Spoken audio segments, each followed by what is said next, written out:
California Governor Gavin Newsom, or who I like to refer to as Gruesome Newsom, weighs in on abortion. I'll react. Also, I want to give you an update on issue one. That is the constitutional amendment on the ballot here in the state of Ohio that'll be voted on November 7. I'll give a call to action. Friends, we need you involved in the door-to-door campaign and phone banking. So I'll have an update on our progress in leading that campaign in the state of Ohio. So stick around. You're listening to the Mark Harrington Show.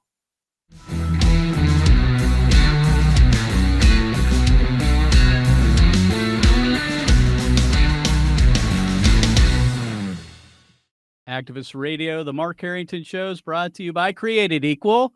And you can donate to our work at createdequal.org. And friends, we need your support more than ever as we are heading up this statewide door-to-door campaign to defeat issue one. So friends, please weigh in. Let us know you can help us, support us financially. And also we need people to come to Ohio to support our effort of going door-to-door and making phone calls. And you can find out more by going to createdequal.org/issue1, createdequal.org/issue1. Well, last week I played some clips from Kamala Harris, the Vice President of the United States, commenting on abortion. I guess this is the time of year where people start talking about it because of the presidential election. And the fact is that the GOP candidates for president are starting to have their debates, and so Democrats are also trying to weigh in.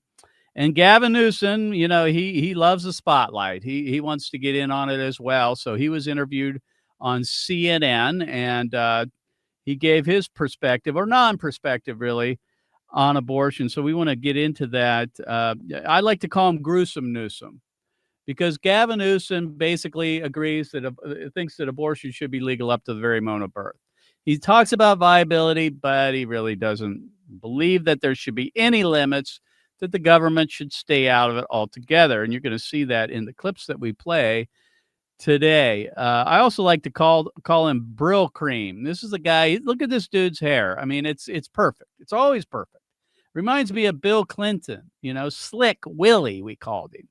Well, I think Gavin Newsom's kind of in the similar to Bill Clinton in many respects. The guy is slick as it comes, and in that way, to me, he's scary. This man is a threat, and I think he will eventually run for president if he doesn't run now when Joe Biden just maybe keels over. I don't know, maybe. But anyway, let's get into this. Gavin Newsom was interviewed on CNN with Dana Bash. Go ahead and play this first clip. You have probably heard more and more Republicans, including Donald Trump, who just over the weekend accused Democrats of supporting abortion rights up to and after birth. Can you be clear about... What does that mean, after birth, abortion after birth? Okay, stop there. What does that mean after birth? Well, hey, Gavin. Hey, Brill Cream. Hey, Gruesome Newsom. Here's what it means. After birth means after birth. Get it? That means the baby's not outside the womb. Do you need any more clarification than that? You know, what's being said here is that there is no such thing as after birth abortion, according to Gavin Newsom. Well, he's dead wrong. He's dead wrong. And a couple of years ago, Governor Northam from Virginia was caught on tape in an interview on radio talking about what it might look like for a baby to be killed after birth. So it is a thing, Gavin. Go ahead and play this clip. This is Governor Northam, who was caught on a radio station. He was interviewed, and he asked the question, what would you do if a baby survived a failed abortion attempt? Go ahead and play that clip. Comfortable. The infant would be resuscitated if that's what the mother and the family desired. So here it is. He said the infant would be kept comfortable. Oh, isn't that nice? So after a failed abortion attempt, the child would just be kept comfortable. And then between the physician, which of course is the child killer, the abortionist, and the mother, who's the murderer, They decide whether the baby should be resuscitated or not. How barbaric is it? And Gavin Newsom says these don't happen. Well, they do happen, and Governor Northam basically verified that in this interview of several years ago. After birth or post-birth abortions happen. And even Gavin Newsom doesn't think that they're a thing. Of course, he knows they do, but he's just trying to change the subject. All right, so let's play this next clip. Again, this is Gavin Newsom on CNN answering questions on abortion. Can you just be clear about Political. what limits on abortion should be? It's a political thing. People are not seeking abortion. But what is At the Wrong. what end is the of the policy? What cycle. should it be? Wrong. The policy, it's not up to Donald Trump or me. It's up to you, to women that have to bear that Stop it there. That responsibility. sounds really good, doesn't it? It's up to you. We'll leave it to the woman to decide. And it's not up to Donald Trump or Gavin Newsom. Well, you know what? It is actually up to Donald Trump and Gavin Newsom as heads of government. If they're president of the United States, the government does have a say in protecting human life. In fact, the primary purpose of government is to protect the weak against the strong, Gavin. You can personalize this all you like and blame Donald Trump, but Donald Trump's basically saying the government should have a say. And when he says that no one is seeking abortions, late-term abortions, this is not true. According to Martin Haskell, who's an abortionist here in the state of Ohio that kills babies that are viable, he says, let me be quite frank. Most of my abortions are elective. Gavin, in that 24 to or 20 to 24 week range. In my particular case, probably 20% of these abortions are for genetic reasons. The other 80% are purely elective. Gavin, you're wrong. People are seeking these abortions. And Martin Haskell, from the horse's mouth, an abortionist, says that 8 out of 10 late-term abortions done between 20 and 24 weeks are done for purely elective reasons, not for any other health or life of the mother, rape or incest. They're simply because the mother wants a dead baby. All right. Let's move on to the next clip. Again, this is Gavin Newsom on CNN, Mr. Brill Cream, I like to call him. Role then? I know you said it's not up our to role women to make that decision. So there should be nothing on the books? This is a canard. This is a false flag. This is where they need False to flag. go in Right. order to get out of the mess they've created, because they don't believe in fundamental choice and freedom for women. All They right, don't. stop there. By the way, Roe v. Wade was overturned. Did it take away fundamental choice? No. It just ruled that something we all knew all along is that there is no right to abortion in the Constitution. So now it goes back to the state legislatures for the people and their legislators to decide. So there's no fundamental choice here anymore. There never was. And now it's up to the states to decide. He said that it's not our role. Well, it is the role of the government to actually legislate when it comes to murder. That is the role of the government to do. So he says it's canard. A canard is an unfounded rumor. That's what a canard is. So, Mr. Producer, if you would cue up, this is video, just so people know. And for you listening, you're going to be able to see this, and I'll spare you from that. But we're going to show some pretty graphic stuff right now just to prove that Gavin Newsom is a liar. Mr. Brill Cream, who says that this is a canard, that the late-term abortions don't happen, is an unfounded rumor, and it's not our role. Really?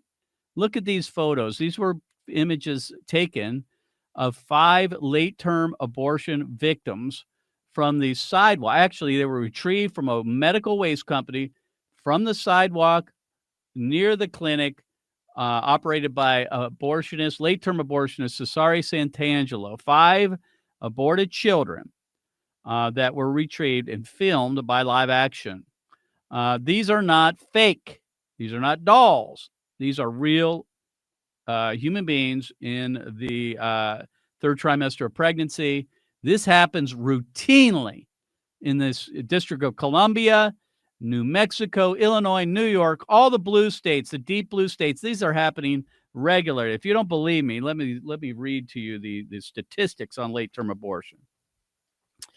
To respond to Gavin Newsom saying this is a canard, just in the state of Ohio, 156 late-term abortions, that is, abortions after 21 weeks, were performed or committed in 2021. Now, you might think 156, that's not that many. Well, really, it's one is too many if they are really unborn children. And you see by these images, we're talking about children that can live outside the womb, and viable children. And children can live at 21 weeks nowadays with the proper neonatal care. So Gavin Newsom's a canard, honestly, when it comes to abortion. All right, let's play this next clip. Again, Gavin Newsom nauseatingly talking about abortion, kind of, not really answering, just basically saying, oh, we need to stay out and let women murder their babies. Go ahead and play the clip. Extreme, so rare, when you have literally viability issues that are deeply personal and painful. Deeply personal. Others have said it more eloquently than I have. After you picked out the name of the baby, and then The you're name of the forced baby? to make Oh. this terrible decision at the end of a term, Terrible and to decision. exploit that for political purposes, offense. I just want to. Well, stop there. Gavin Newsom's not exploiting this, of course. He's above the fray here. It's not about politics with Gavin Newsom. He would never make abortion political. He talks about viability.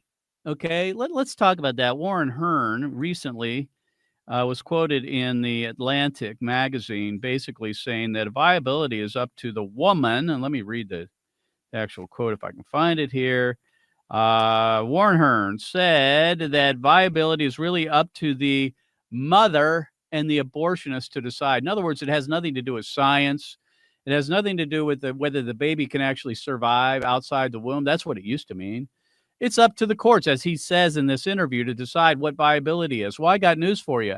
When it's the abortionist and the mother choosing as to whether that baby's viable or not, believe me, when I say, they're going to say, oh, it's not viable, let's kill the baby because of whatever reason. And those children can be killed easily in that later part of pregnancy. So we talk about viability. It's not defined. You can drive a Mack truck through that, and lots of babies will die. He says that this is a painful decision when a woman is faced with a baby that might be deformed or what have you, late in pregnancy. He says it's painful and terrible. Well, let's show what painful and terrible really looks like, Gavin. It's not the pain, so-called, that a woman goes through. It's not terrible what the woman goes through. This is painful and this is terrible, Gavin. Okay? The induction of a baby. So late in pregnancy, children are killed typically using the induction method. Okay? And the induction method is, as it sounds, a baby that the delivery is induced typically between 22 to 39 weeks. There's a drug called mifepristone that is taken early to block the pregnancy hormone and eventually starves the fetus. Then a syringe is inserted into the baby's abdomen, into the heart, typically, sometimes into the brain, inserting or injecting the drug digoxin. And that drug causes a fetal heart attack, or what they like to call in the abortion industry, fetal demise. It's just fetal demise, It causes a heart attack in the child, generally killing the child within 24 hours. And then after that, the second drug of the regimen is given, that is misoprostol. That induces labor, and 24 hours later, the abortionist delivers a dead fetus. That is the induction method of abortion. It happens all the time. These images that we're showing you today were more than likely Uh, those children were killed using the induction method. So it does happen, Gavin. We have evidence to prove it. You say it's a canard. We know you're a liar. All right. Last clip. This again, Gavin Newsom talking about, or not really, talking about abortion, saying that he believes that women should be able to kill their child as long as it's private. Go ahead. You're saying. Yeah. You do not believe it is the role of government, nationally or state government, to have any limits on the books legally. The state of California has long believed in viability. I've long believed in viability. We went forward with a constitutional amendment that's created some. Although you questions can't as it define relates to this. viability, Gavin. My point is, no one wants to see late term abortions. No one's out there promoting that. That's what the Really? Democratic Party's position is. It's not what my personal position is. In Really? those rare and extremely rare and personal circumstances, one thing I absolutely believe, Donald Trump shouldn't be making that decision. Let's make it about Donald Trump. That's right? a decision for the mother, the would-be mother, and for her doctor, and for whomever member of her family or priest believes that's the right thing to do. Okay, so again, let's show these late-term babies that were killed by Cesare Santangelo. I hate to do this, folks, but I mean, we've got to see it to believe it. The truth of the matter is this is happening. We would not say the same thing if they were born children. We would not say, oh, this is a private matter. It's extreme. It should be between the child killer, the abortionist, and the mother, along with their priest, to decide. We would not say that for born children. Why? Why? Because we value born children. Somehow something magical happens when a baby is born. Like the birth canal is a magical birth control, or birth canal where, it's like bing, bingo. All of a sudden we recognize that child as a human being. But before the birth control, no, we can do anything we like to it. We can kill the child if we wish, as long as we consult with the child killer, the abortionist, and the mother, as long as they come to grips or agree on it. And we have our priest involved, or someone who might have, our pastor or something like that. Again, what's the difference between a born and an unborn child? Simply age, location, dependency, and size. That's it. And those are all a factor or a function of their age. So again, Gavin Newsom, just like Kamala Harris, refuses to really answer the question as when he would draw limits on abortion. And the reason for that is he has no limits, and neither does the Democrat Party. And I think it's appropriate for the candidates for president on the GOP side to make this case. So again, that's Gavin Newsom on CNN, another nauseating and really difficult interview to watch. Well, friends, I hope you don't get sick of me talking about issue 1 here in the state of Ohio, but I have to, and I'm going to be talking about this in the next several weeks leading up to November 7th, because I have been beating the drum. I have been screaming from the rooftops for almost a year that the pro-abortion movement, the industry, is on the move, and they are playing the long game, friends. And they're trying to get a constitutional amendment passed in the state of Ohio. Why is that important to you if you live in other parts of the country? Because they're coming to your state. If they win here, they're coming to your state. They already have 8 to 12 of these states lined up in 2024. So we got to win here, friends. Everything's rides on Ohio. So currently, Created Equals leading the way in the door-to-door campaign. That is, we are running it here. We are organizing it. We are deploying it. We are everything. So we've trained 62 individuals as of today. These are regional coordinators, so to speak, people that will be out in the field working with volunteers to go door to door. So you can sign up if you live in the state of Ohio. You can get involved easily. We have an I-360 app that allows you to go door to door. You can go to Created Equal or volunteer.createdequal.org to find out more, or you can just go to createdequal.org/issue1 and let us know if you can do door knocking, number 1. Number 2, you can also do phone banking from anywhere in the country. We'll set you up. We are trying to knock on 150,000 doors between today and November 7th. The Susan B. Anthony list has already knocked on 200,000 doors. Between the two organizations, we're hoping to knock on well over 400,000 doors, maybe 500,000 doors before the election day. And currently what we're doing is going to the doors of what we call persuadables. Those are people who might be in the middle on abortion, on the amendment, and we're trying to persuade them, obviously, to vote no on issue 1. And later in, say, mid to late October, we'll be starting our get out the vote efforts again, going door to door. So we need your help. We need your money. We need your volunteer efforts here in the state of Ohio. You can go to createdequal.org/issue1 to get involved and volunteer. We need you in Ohio, because as Ohio goes, so goes the nation. So we'll see you next time. God bless you. God bless America. And remember, America, to bless God.